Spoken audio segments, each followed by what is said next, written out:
ఈ ప్రతిక్రియాపరుల భాష నియతవాద దృక్పథం నుంచి వస్తుంది.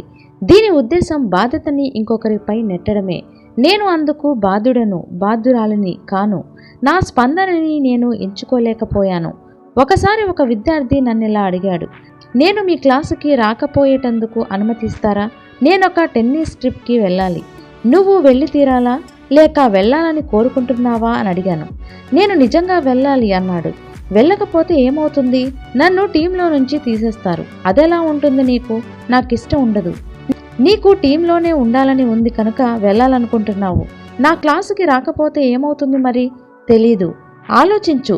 క్లాసుకి రాకపోతే మామూలుగా ఏం జరుగుతుందో? పాఠం మిస్ అయిపోతాను.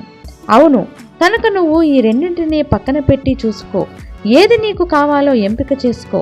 అదే నీ స్థానంలో నేనుంటే టెన్నిస్ ట్రిప్కే పోతాను. కానీ ఎప్పుడూ కూడా నేను ఈ పని చేసి తీరాలి అనకు. ఇష్టంతో చెయ్యి. అయితే నేను టెన్నిస్కి వెళ్ళడానికి ఎంపిక చేస్తాను అన్నాడు. నా క్లాసు ఎగ్గొట్టా అని వెక్కిరించాను.